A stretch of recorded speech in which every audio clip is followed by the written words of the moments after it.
Christy's story begins in Jacksonville, Florida. It begins in a home where the Bible was always open on the coffee table. Its leather cover was worn, a testament to its importance. Sundays were for church, for hymns, and for lessons about grace. But the lessons taught within the walls of her own home were very different.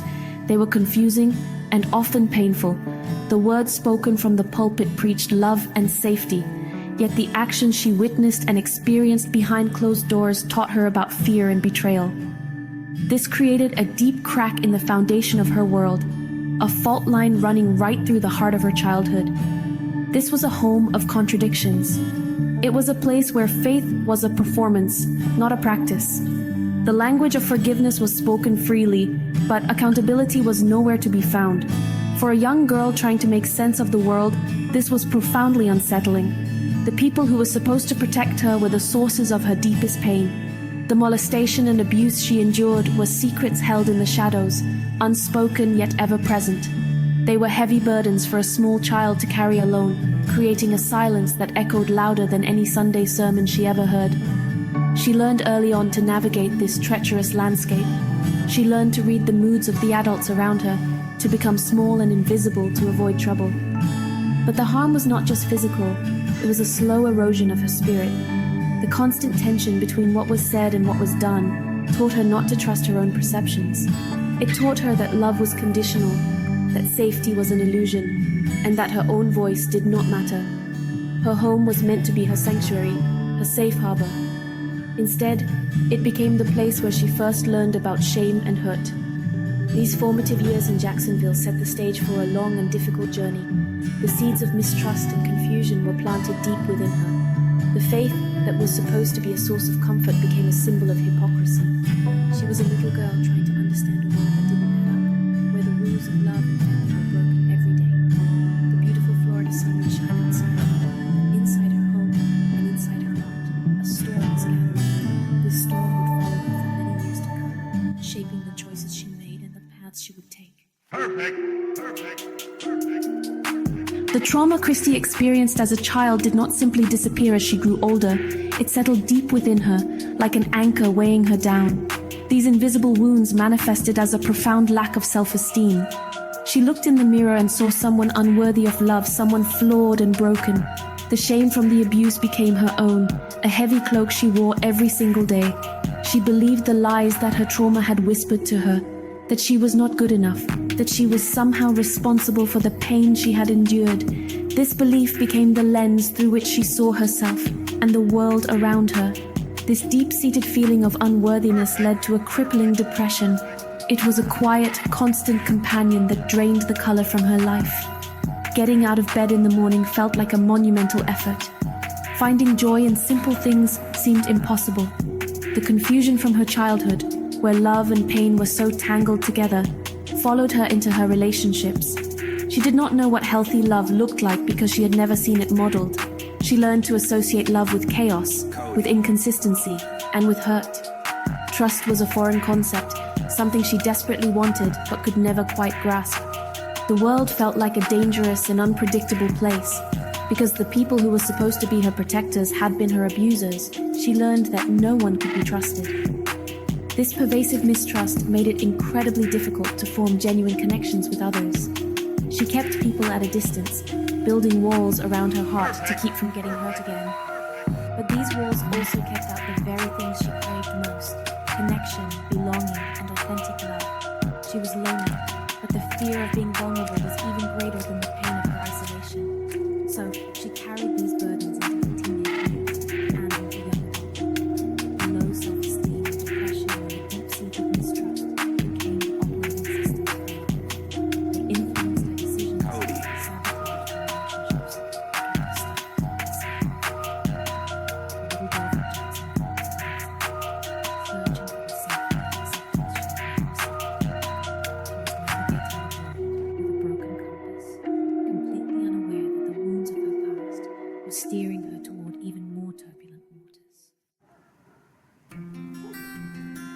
As Christy moved into young adulthood, her search for love and acceptance became more desperate. She was like a ship lost at sea, looking for any port in a storm. Unfortunately, The ports she found were often just as dangerous as the storm itself.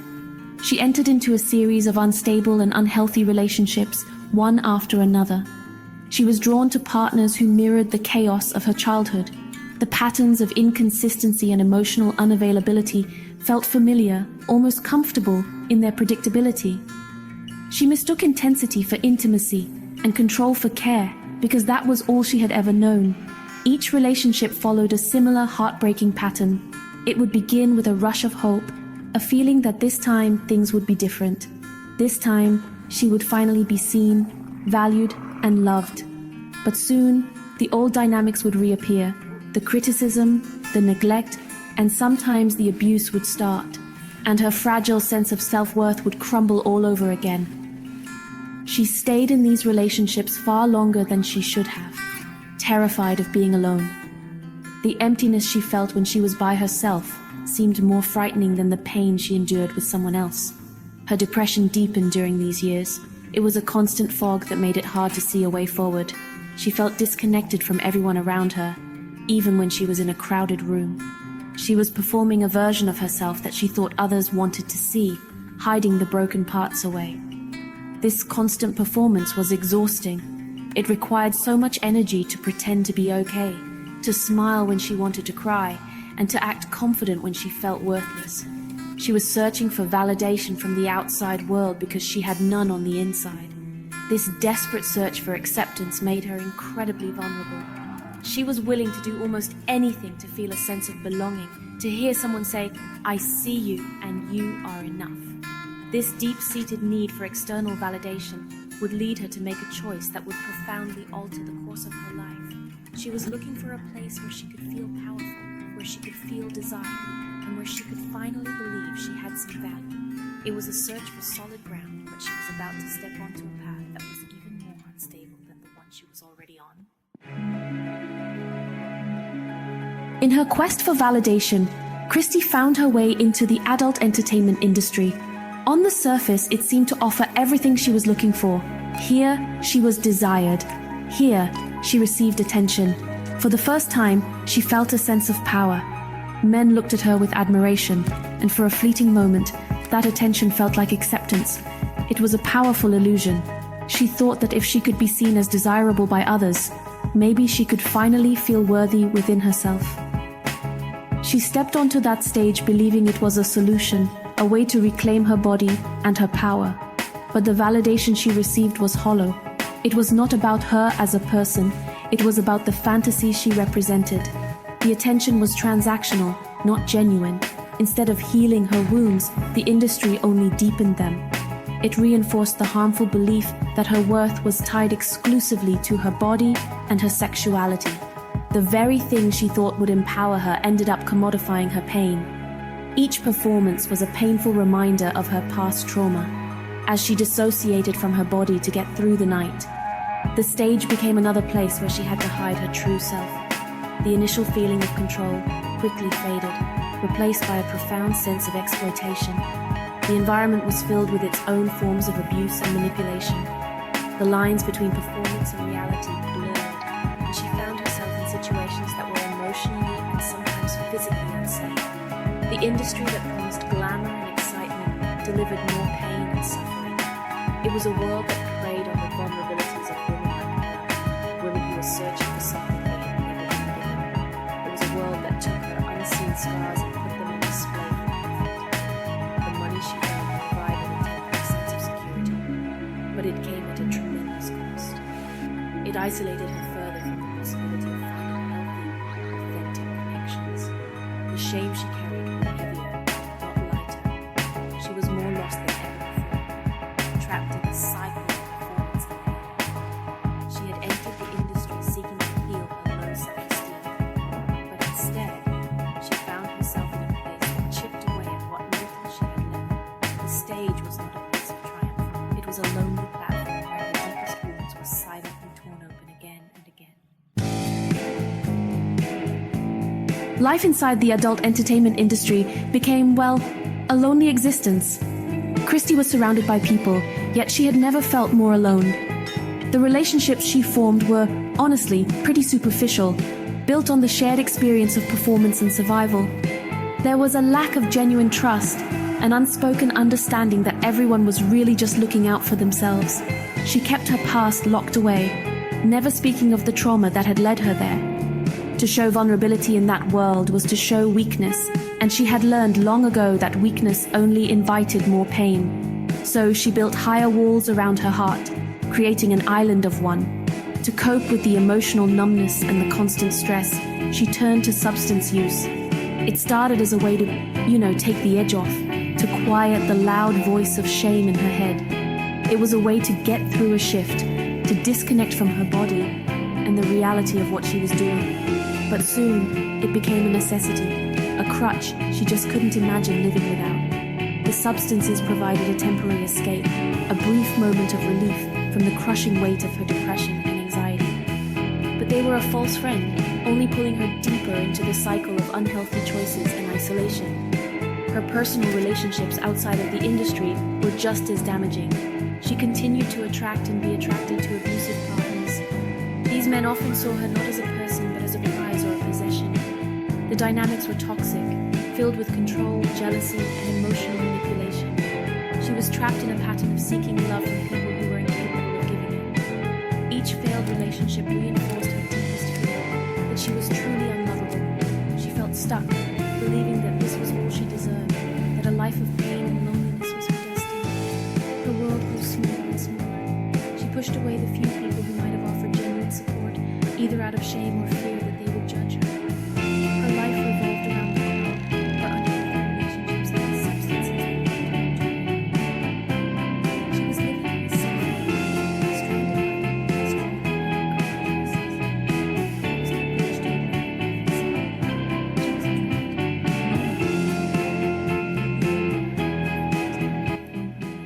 She was unexpected of places. One evening, amidst the noise and chaos of her life, something unexpected happened. It wasn't a dramatic movie-like moment. It was a simple conversation, a quiet whisper in the middle of a loud room. Someone she barely knew started talking to her about faith. Not the judgmental, hypocritical faith of her childhood, but something different. They spoke of a faith that was about grace, forgiveness, and unconditional love. They spoke of a God who saw her, the real her, beneath all the layers of pain and performance, and loved her anyway. At first, Christy was skeptical. She had every reason to be. The word faith was loaded with painful memories of betrayal and confusion. It was the language her abusers had used. But there was something in this person's voice, a sincerity and a gentleness that broke through her defenses. They didn't preach at her or judge her. They simply shared their own story of being found when they were lost. For the first time in a very long time, she felt a flicker of something she had almost forgotten, hope. It was a tiny spark in the vast darkness of her life. That small conversation planted a seed. It was a radical idea that she could be worthy of love, just as she was. The thought that she could be forgiven, not for what she had done, but for the shame she carried that was never hers to begin with, was revolutionary. This whisper of grace began to challenge the loud, angry voices of shame and self-hatred that had dominated her thoughts for so long.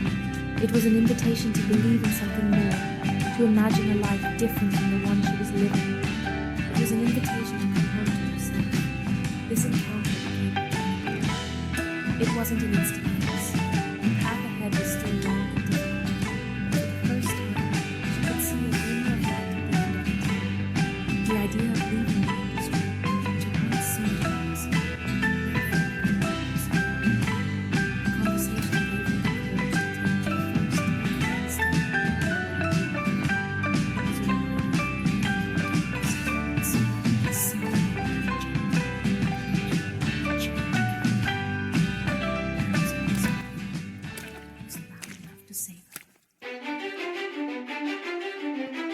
Making the decision to leave the adult entertainment industry was one thing. Actually doing it was another. The moment Christy walked away, she was faced with a host of new and overwhelming challenges. The most immediate was financial. The income she had relied on was gone overnight. She had no safety net, no savings to fall back on. The struggle to pay for rent, for food, for basic necessities was immense. This financial instability created a constant gnawing anxiety, and the temptation to go back to the only life she knew how to make money in was powerful. Beyond the financial strain, she faced a profound identity crisis. For years, her sense of self had been wrapped up in her work. It was how she saw herself and how she believed the world saw her. When she left, she felt like she had lost a part of herself. She had to ask the terrifying question, who am I without this? She had to confront the shame and stigma associated with her past, both from society and from within herself. The judgment from others was painful, but the judgment she directed at herself was even more relentless. She was wrestling with years of internalized shame. Her mental health struggles intensified during this period. Without the numbing effects of substances and the constant distraction of her old life, all the pain she had been running from came rushing to the surface. The depression and anxiety were overwhelming. The trauma from her childhood and the pain from her years in the industry demanded to be felt. There were days when she felt completely broken, convinced that she had made a mistake by leaving. It was a lonely, frightening time, a long walk through a dark valley with no clear end in sight. This was the messy middle of her healing journey. It was not glamorous or inspiring. It was raw, painful, and filled with setbacks. Leaving the industry did not magically solve her problems. In many ways, it made them more acute. But this time, something was different. She was armed with that small spark. She was no longer running from her pain, but was instead beginning the slow, arduous process of healing. This long walk into herself would require more courage and strength than she ever thought she possessed. Christy's journey of healing was not one she could walk alone. A critical part of her recovery was learning to build and accept healthy relationships. After a lifetime of chaos and abuse, she met a man who showed her what true love and support looked like. Their relationship was different from any she had ever known. It was built on a foundation of respect, patience, and kindness. He saw her not for her past, but for the person she was and the woman she was striving to become. His steady presence was an anchor in the storm of her recovery. This healthy partnership, combined with her rediscovered faith, became the scaffolding for her new life. Her faith was no longer about rules and judgment, but about grace and self-compassion. She began to see herself through a new lens, as someone worthy of love and forgiveness. This spiritual renewal was a deeply personal process. It involved unlearning the toxic theology of her childhood and embracing a belief system that nurtured her soul instead of shaming it. She started to pray, not out of obligation, but as a way to connect with a source of strength greater than herself. She began the difficult but essential work of healing from the inside out. This meant confronting her trauma head-on, often with the help of therapy and support groups. She learned to sit with her uncomfortable feelings instead of running from them. She learned to identify the triggers that sent her spiraling into old patterns of thinking and behaving. It was slow, painstaking work. There were good days and bad days, but with each step, she was reclaiming parts of herself that she thought were lost forever. She was learning to be a friend to herself. Slowly but surely, a new life began to take shape. It was not built on external validation or financial success, but on a solid foundation of self-worth and inner peace. She learned that her value was not determined by her past or what other people thought of her. Her value was inherent.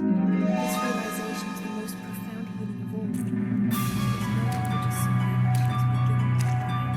She was building a life that was authentic, meaningful, and truly her own. Christy's story is a powerful testament to the importance of self-work. Healing does not happen by accident. It is an active, intentional process. It requires the courage to look at the parts of ourselves that we would rather ignore. It means taking responsibility for our own growth and well-being. For Christy, this meant setting firm boundaries for the first time in her life. She learned to say no to people and situations that were not healthy for her. She learned that protecting her peace was not selfish. It was essential for her survival and her flourishing. A crucial part of this self-work was raising her standards for what she would accept in her life, especially in relationships. She had to unlearn the lie that she should be grateful for any attention she received. She began to understand that she deserved to be treated with dignity, respect, and kindness. This meant walking away from people who did not meet that standard, even if it was lonely at first. She chose the discomfort of being alone over the pain of being with the wrong person. This was a radical act of self-love. Her journey teaches us a vital lesson. You have to work on yourself before you can build a healthy life with someone else. We cannot expect another person to heal our wounds or fill our emptiness. That is a job only we can do for ourselves. By focusing on her own healing, Christy became the